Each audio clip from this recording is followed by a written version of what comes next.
Welcome to the East County Sports Report. I'm Ramon Scott, and I'm joined by Dave Dickens of EastCountySports.com. And joining us today, members of the West Hills Wolfpack boys basketball coaching staff, Coach Tim Berry, Coach Elias Toda. Joining us just a week after the passing of Coach Jeff Armstrong. And we just thank you guys for coming in here, and just want to have you guys share with all the Pack fans. I know you guys have been busy talking to a lot of people, but people just want to hear from you guys and what Coach Armstrong meant to the program and what you guys know of him as family and what you guys are going to do moving forward, and talk about some of the memories and the people and Coach's wife, Renata. Dave, Coach Armstrong was a great coach. He's been around these parts for a long time. You knew your dad quite well. He always talked to, like all these coaches, hours on end, and I'm sure you have some memories as well of Coach Jeff Armstrong of the West Hills Wolfpack. Yeah, it's kind of funny too, because the first time that I actually met Jeff was at the end of the season. Cam had a heck of a night, as a matter of fact, but he had quite a few of those. And it's just a symbol of how he really was outside of basketball. And first thing he said, I just wanted to get a couple of quotes. He said, you need to talk to the kids because it's about the kids. I don't want the spotlight on myself. He was always like that. From what I understand, he wanted to reflect it back onto the kids because, of course, that's what it's about in the first place. So he wanted to fly under the radar, if you will.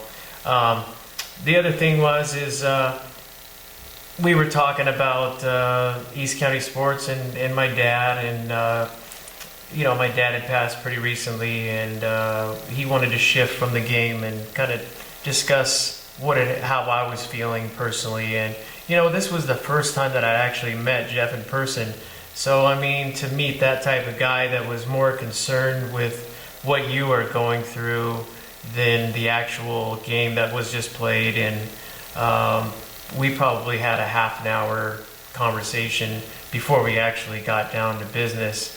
And then I was fortunate to meet his wife, Renata, and great gal too. And talk about somebody having their stats right there, and then the score sheet perfect. Being writers that we are, we can really appreciate that. And to hear that she's coming back to take care of that is just phenomenal.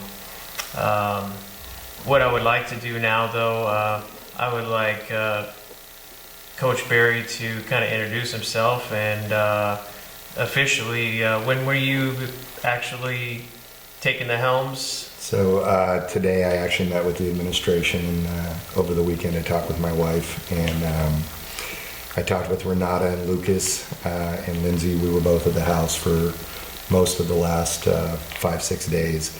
And we just want to keep everything consistent with what Coach has been doing for the last 20 plus years at West Hills, and a heck of a lot longer than that with his coaching career. And it's great to hear your assessment of him as a person, as a dad, such a family man, and the whole program is so family based that that's what I think the success is. He's always been so good to the kids in the community, students, his former players, and we just want to continue that on for him. Yeah, and Ramon, I was fortunate enough to somebody that reached out to me right away. He's actually one of our junior college participants, and athletic director Ryan Shoemaker from San Diego Mesa College. He said he played from 2001 to 2005 for Coach Armstrong, and as you might have read, and I found out, he grew up without a father, and being able to have somebody like Coach Armstrong as a father figure. And one thing that stood out to me in particular is he said that he turned his whole idea of his academics and life in general. He was heading down a road that he shouldn't have been at the time, and to see the accomplishment that he attributes to Coach Armstrong as well. And the other thing was that stood out is he said if you didn't get it at first, and this could be on the court or this could be in the classroom, then he's going to love you until you do get it. I mean, that hearing something like that, I mean, those types of coaches don't grow on trees. Yeah. Dave, when you think of the Wolfpack, you think of Coach Armstrong, you think of family. And one family that's been a part of this Wolfpack program, other than the Berry family, is the Totah family. Some great players that have come along. Great point guard, great guards. These guys can pass the ball. And Coach Elias Toda, you played for Coach Armstrong. You've coached under him now and been a part of this program.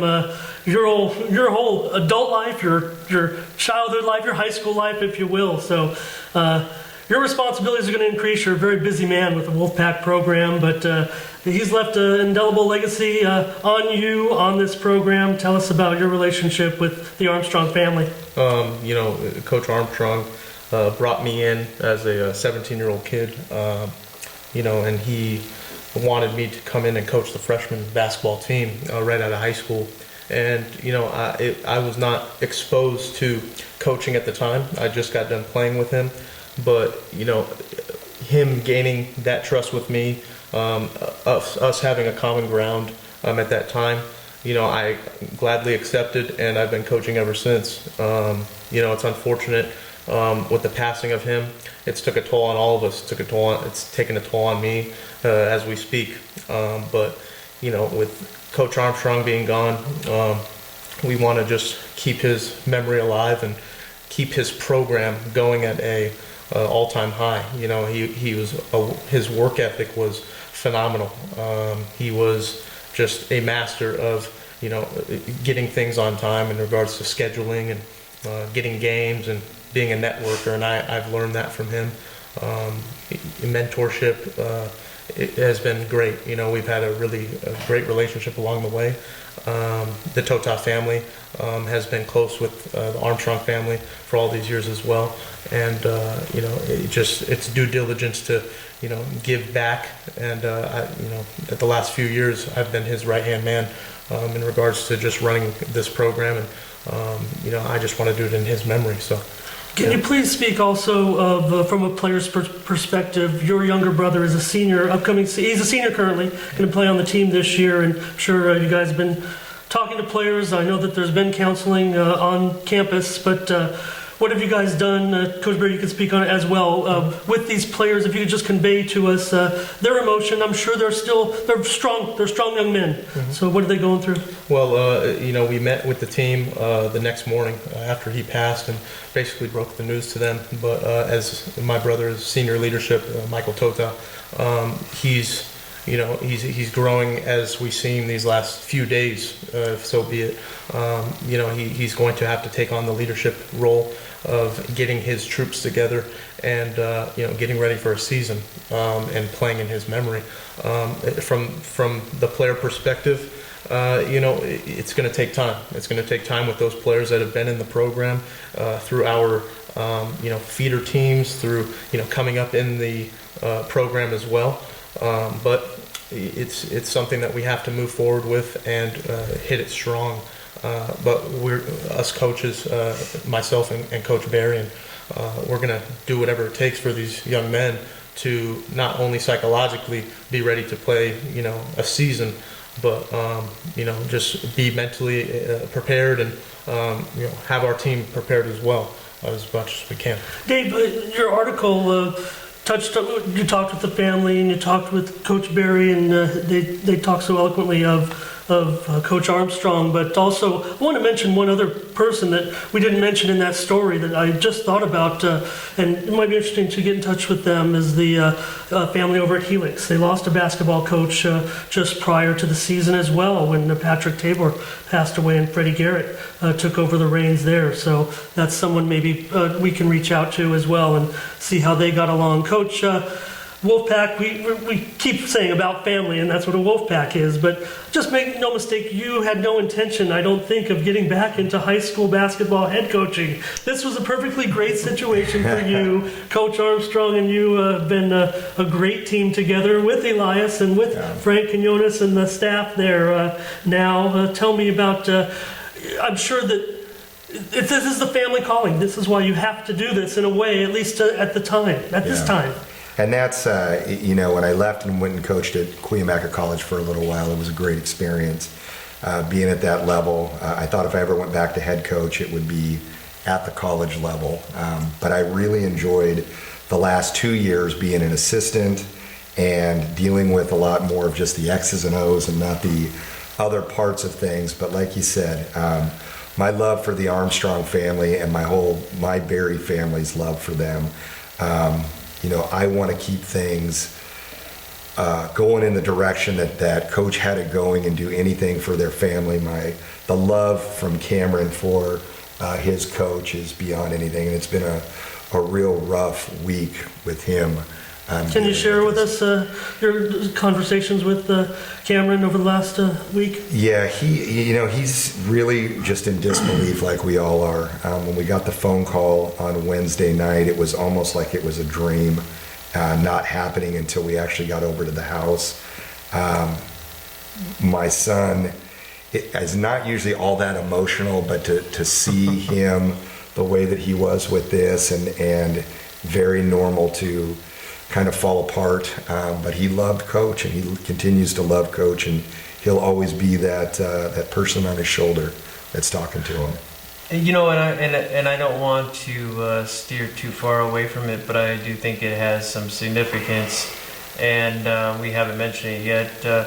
Do we know what's going to happen, and what was the reaction of the girls' golf team? Yeah, with the girls' golf team now, they're going into CIF, as I've been told. But from that aspect, Coach Todd Peterson is going to be taking over those reins, as he was coexisting with Coach Armstrong at the time.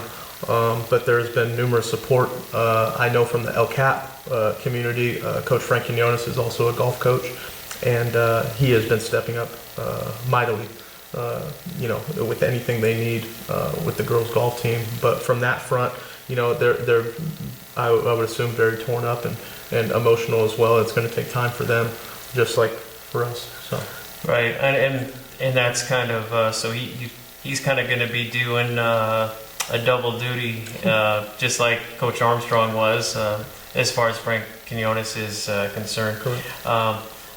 Just want to press a rewind real quick and get back to a little bit of happier times. What was it like, Coach Berry, to coach opposite of Coach Armstrong when you were just down the street in purple? Yeah, it's an interesting relationship. I actually, as a player, Coach Armstrong was here at Granite Hills as a head coach, and then he left to coach professionally for Saudi Arabia. After his stop with St. Augustine. But coming back, it's funny, my first job that I applied for, varsity job, was West Hills. And I was 25 years old, and it came down to him and I. And I think they made the right choice, a very seasoned coach with a lot of experience. And I got my break the next year at 26 at Grossmont. And I always said this about Coach, we loved our battles. And Elias, myself, and Coach last year up at Cal Poly Pomona had some funny talks about, the goods, the bads later on, going, it's just a game and we just love each other and family. But he was the most difficult guy for me to coach against. It just seemed like he always had an answer.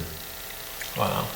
I found Coach Armstrong, to me, one of my most intimidating interviews. I don't know if it was, his dominating appearance or his way he just spoke. I mean, it was just so matter-of-factly to me that I always wanted to have my questions ready when I spoke with Coach Armstrong. Coach Tim, we're going to do something for Coach on October 20th. Can you tell us what we know about what we have planned on October 20th? So they're going to have a celebration of life for Coach at Pathways Church in Santee, October 20th at 7 o'clock, and it's going to be led by one of his former assistant coaches and also dad to a couple of his players, Mike Gilson. Most people will know Matt and Peter Gilson, who played for him. They were very good players. And Mike is an associate pastor there, so we're really looking forward to a turnout of. Coach probably knew more people than I've ever seen in my life from his OB friends and that he played with, to the coaching community, to the family friends. It holds 400 to 600, and I have to tell you, I don't know if that's going to hold everybody that's going to be there. Yeah. I just want to also, what other areas, we talked about the basketball team and the golf team, what other areas we're going to need support for Coach? What other activities was he involved in where people are feeling the pain right now? Coach was a big golfer. He loved to golf on his off times. He would always take out the coaching staffs whenever, and we would all play golf and stuff. That was kind of the get away from basketball, if you so be it, in the off season. So I think what's going to be happening is going to be memorial golf tournaments in the coming future. I think December time, one of his favorite courses was Coronado, and they're going to do some pretty incredible ceremonies for him, and rightfully so. He was. I thought he was a pretty good golfer. Seeing him firsthand, very consistent. So I would love to be a part of that as well, and as many people can show up, that'd be great too. So. I think for me, the one last thing I'd like to say is just thoughts and prayers and outreach to Lucas and Renata and Lindsay. We had a great man who left us way too early, and being there for them and trying to be as supportive as we can be for the Armstrong family is the best thing that we can do. Well, thank you guys, Coach Tim Berry, Coach Elias Toda, and thank you guys for being there for the Pack family, and thanks to everyone that's put their support forward for everyone in the past week after Coach Armstrong's passing last week. Well, for Dave Dickens, I'm Ramon Scott, and thank you for joining us on the East County Sports Report.